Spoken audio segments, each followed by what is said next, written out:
Olá pessoal, eu sou Luísa Regina, eu sou advogada trabalhista e fui convidada pela Brasel para falar um pouco para vocês de como a legislação trabalhista pode ajudar no seu caixa, no caixa do seu restaurante, como pode ajudar a reduzir os prejuízos e aumentar o faturamento.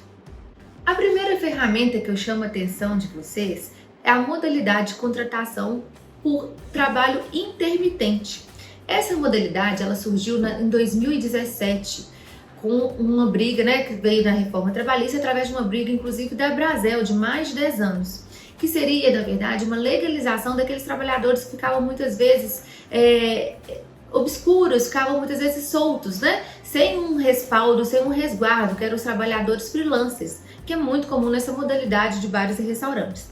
Então, o contrato intermitente é exatamente aquele contrato de prestação de serviços com subordinação, porém que não tem eventualidade. Ele vai oscilar entre períodos de prestação de trabalhos com períodos de não prestação.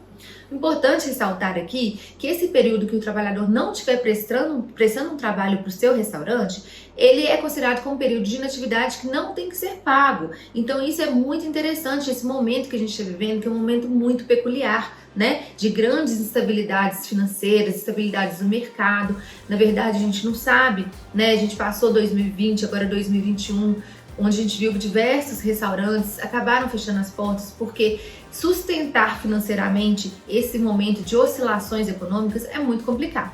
Então essa ferramenta ela pode ser muito útil, mas para ela ser efetivamente boa para você e para o seu restaurante, você tem que tomar alguns cuidados. Para você celebrar um contrato intermitente com segurança jurídica, primeiramente você tem que fazer ele por escrito. Tá? É essencial que ele seja por escrito porque é um requisito da CLT, diferentemente de um contrato convencional por prazo indeterminado, que pode ser inclusive tácito.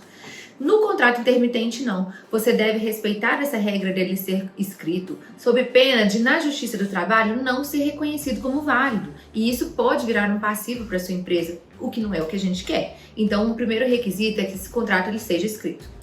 Além disso, também é importante observar o valor pago para essa pessoa, para esse trabalhador. Porque a contratação ela pode ser feita por hora, por dia ou por meses. Só que deve-se observar que o valor do salário hora não pode ser inferior ao salário mínimo e também não pode ser inferior ao que você paga aos outros empregados. Então, por exemplo, se você tem já garçons em seu restaurante e resolve contratar alguns para um evento extra, um evento esporádico que vai ter um público maior, você deve respeitar não só o valor do salário mínimo hora, mas como também o salário que você paga para os demais empregados da sua categoria, tá bom? Além disso, você deve convocar esse empregado com até 3 dias de antecedência. A formalização dessa convocação não é especificada pela lei, então você pode colocar como você vai convocar esse empregado no próprio contrato de trabalho, tá? Por isso é importante que um contrato seja bem realizado para pensar em todos esses vieses, que lá na frente você pode se defender futuramente. E aí, depois que você convocar esse empregado, ele tem 24 horas para responder se ele vai ou não vai prestar serviço naquele dia para você.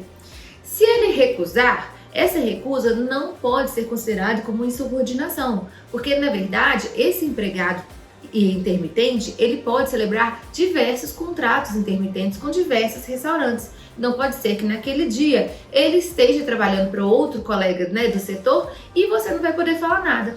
Porém, se ele assumir o compromisso com você e não comparecer, aí sim a gente tem uma multa que pode estar envolvida e que também deve estar prevista nesse contrato. Então, mais uma vez, a importância de celebrar um bom contrato de trabalho que pode ser crucial para você em eventuais problemas, tá bom? Além disso, o pagamento do empregado intermitente ele deve acontecer sempre após a prestação de serviço. Então, se você contratou ele para um dia especificamente, ao final daquele dia você vai pagar as verbas salariais devidas, as férias, mais um terço de férias proporcional, o 13º proporcional e todos os adicionais legais que porventura aquele empregado possa ter. Por exemplo, se ele estiver sujeito à insalubridade, se seus outros garçons, no caso, ou outros empregados estiverem sujeitos, você também deverá pagar para ele. Além disso, também o FGTS e o INSS devem ser pagos de forma proporcional ao período trabalhado. Se ele trabalhou para você, você contratou ele, por exemplo, para um mês, você pode pagar o final desse mês, lembrando de respeitar o prazo do 5º dia útil, né? Convencional pela CLT. A jornada de trabalho desse empregado também deve ser, assim como os demais empregados, de 8 horas. Lembrando que se fizer hora extra, no máximo 2, deve ser pago à parte. Combinado? Então, pessoal, esse trabalho, essa forma de contratação, ela pode ser muito interessante para você nesse momento de instabilidade que estamos vivendo, né? Porém, tem que saber utilizar para ser um benefício para você e não um passivo trabalhista. Além da forma de contratação do intermitente, eu chamo atenção para vocês de uma ferramenta jurídica que pode ser essencial nesse momento e para o crescimento da sua empresa. A gente sabe que o empresário enfrenta diversos desafios. O empresário ele tem que saber de RH, ele tem que saber de financeiro, ele tem que saber de negócio, do seu know-how mesmo, principalmente, né? Muitas vezes é o próprio chefe de cozinha. Além disso, ele deve ser psicólogo para tratar com a equipe. Ou seja, o empresário ele tem multifaces, ele tem multitarefas dentro daquele restaurante. Então, você precisa contar com uma equipe de profissionais que possam te ajudar, porque essa tarefa é muito complicada. E eu chamo atenção para vocês para a advocacia preventiva. A advocacia preventiva, ela pode ser uma ferramenta muito útil, porque ela vai ser um raio-x da sua empresa. Ela vai lá numa auditoria, por exemplo, vai tirar uma foto, identificar os principais pontos críticos que a gente tem dentro da sua empresa, gerir aquele risco, trabalhar documentação, pensando em prevenir uma futura ação, por exemplo, trabalhista. A gente sabe que ações trabalhistas, muitas vezes, elas conseguem fechar um estabelecimento, né? Porque muitas vezes tem juros, tem correção monetária, a gente fica na mão de testemunhas, né? Que traz uma certa insegurança, uma certa instabilidade para aquela questão de julgamento. Então, assim, passa a ser uma questão um pouco mais fora do controle. Então, sempre quando a gente puder prevenir, é muito melhor do que remediar. E a advocacia trabalhista preventiva, ela vai te ajudar não só na identificação dos possíveis riscos e no tratamento eficaz desses riscos, mas ela também vai te ajudar na tomada de decisões. Ela vai te auxiliar com profissionais específicos e especializados em determinados assuntos a escolher o caminho mais adequado e mais seguro, que vai trazer maior lucratividade para sua empresa.